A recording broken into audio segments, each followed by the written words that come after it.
How's it going, guys? Welcome to a new video. These are highly recommended. So we're going back to some Ukrainian and Russian combat footage. I did a few of them a few months ago and they did do really well. And you've all been recommending them ever since. I've been asking for them. Obviously, there's just issues with ads, etc. and suitability on YouTube. But this is for educational purposes only. We're going over to see what is happening within Ukraine and Russia and to see what we can learn from it and any sort of takeaway points. But we'll get into this one. This is urban elimination in the Azov sort of reconnaissance troops. They clear out occupiers. Check out the original video in the description. But let's get into it.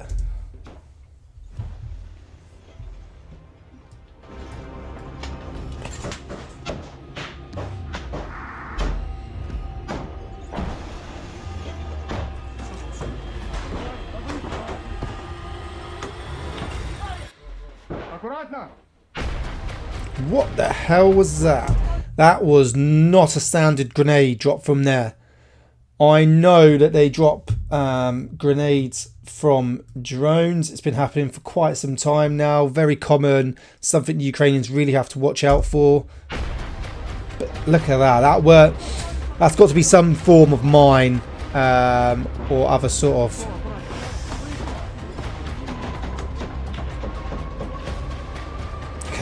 Just burning buildings.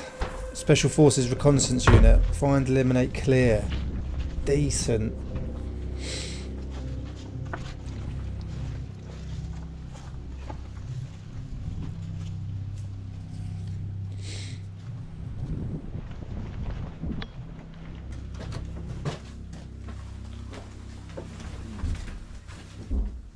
Возле них. С той стороны. So as you can see, they're trying to talk quietly. Смотри, они в доме напротив, или нет? Точно. Trying to keep noise to a minimum. Хорошо, принял, там скажи.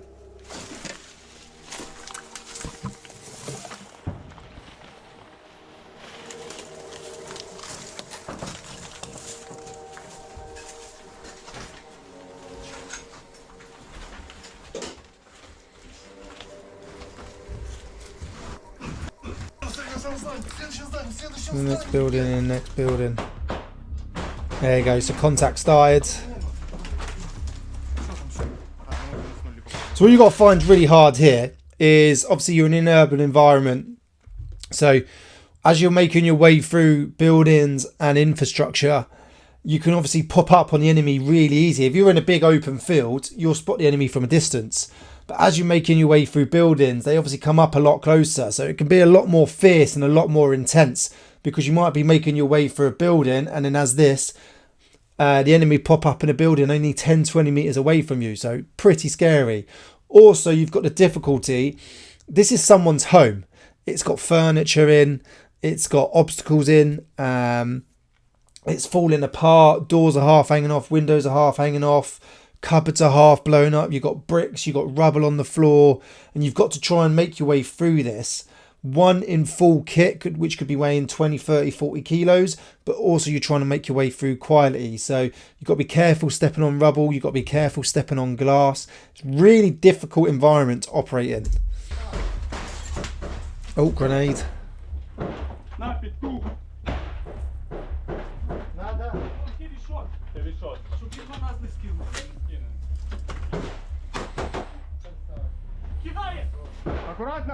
It's this, look at that.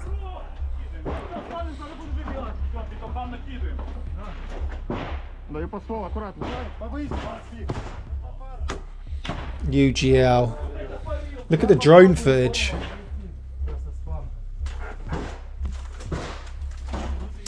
So as you can see, they've all got GoPros on their heads. I remember Afghan, like first starting out, guys had like really old school cameras on their heads before GoPros were even a thing, or people had like, when I was in Afghan, I had like a little digital camera in one of my pouches and I would try and take pictures.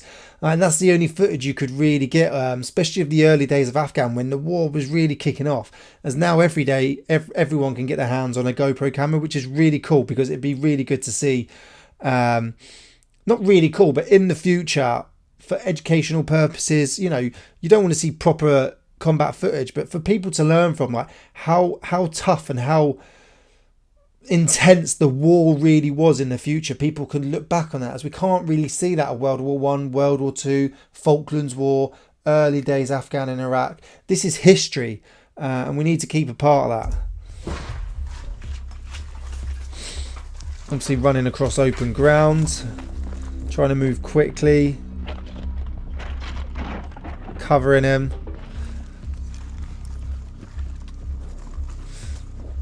As you can see, they're always covering their arcs. There's always someone covering them before they move.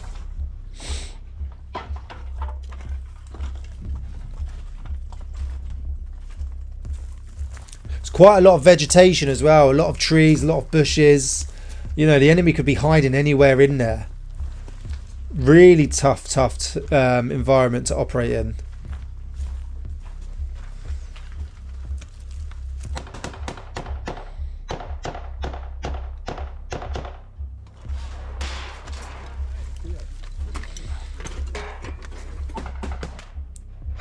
Someone in the building. Right.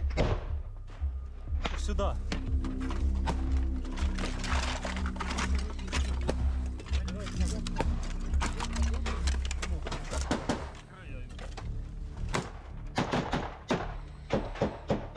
So that's close quarters.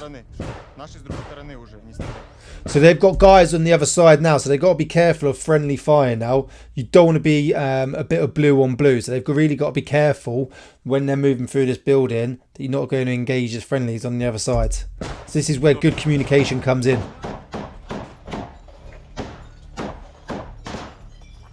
Look, you see the rounds coming out that window there? Ooh. So that's serious, okay? That's how big a blast it can come from a grenade. So can you imagine being in that room and a grenade goes in? You're going to try and get into cover as soon as possible.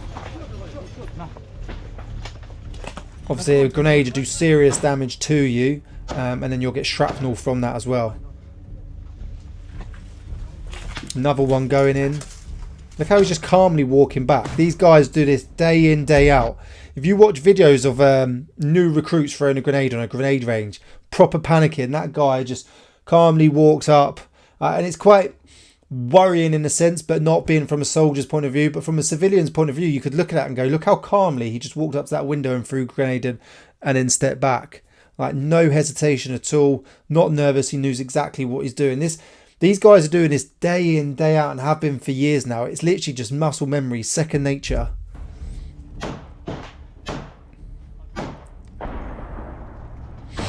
Just the amount of grenades these guys are using. Love how these guys have constantly got eyes on, weapons up.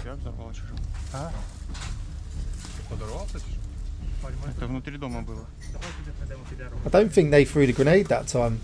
I think he blew himself up, they're saying.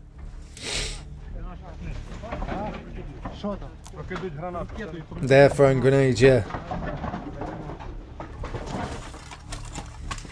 The way these guys are kitted out as well now, from like the early days of Ukraine and Russia war, their loadouts, I don't really use the word loadout, but you know, sort of Call of Duty, the loadouts, weapon systems, all camouflage now. They're all getting different sights, different sort of LLMs, decent helmets, optical helmets with attachments, powder ear defs, decent gloves. I remember when they were struggling to get kit and equipment, they couldn't even get boots, and now they're just fully kitted out with good chest plate carriers, good helmets, good weapon systems, attachments, gloves, knee pads, pouches, laser cut pouches, all sorts. You can see like the difference over the last few years.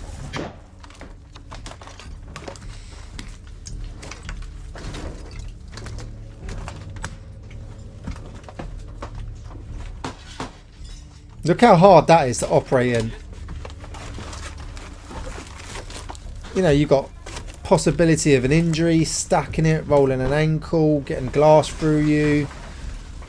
obviously trying to fight in that as well, trying to take shots.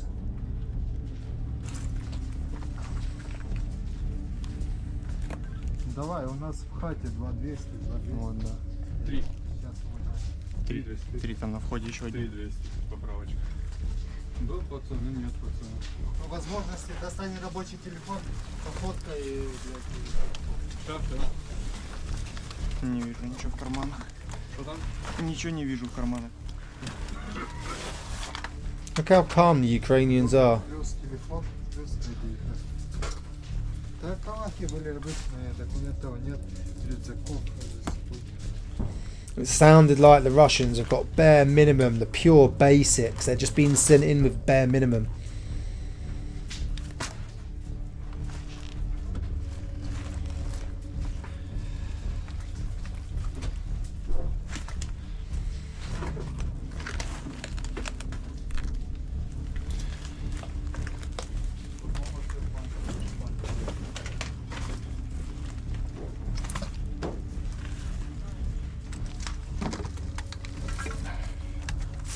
Тут лежит. А, ствол горячий. Стрелял. Look at all the bullet holes in the wall. Like, this is real serious stuff. Like, real intense fighting.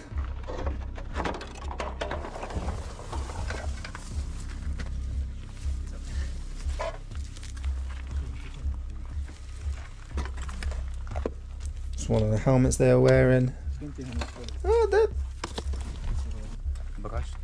kitted out, you know. Weapon not so much too. Stripping the weapon. Obviously they've got their own weapon systems. They don't need to use this. So they're stripping it out so no one else can just pick it up and use it against them.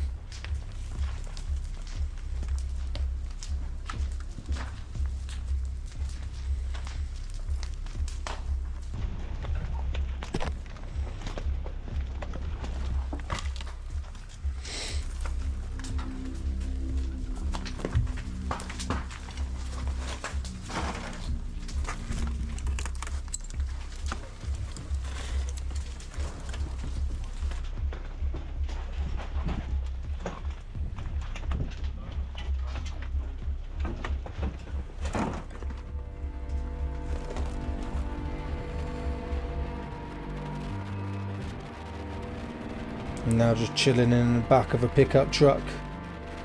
Moving to possibly HQ, camp, wherever it may be, or the next location.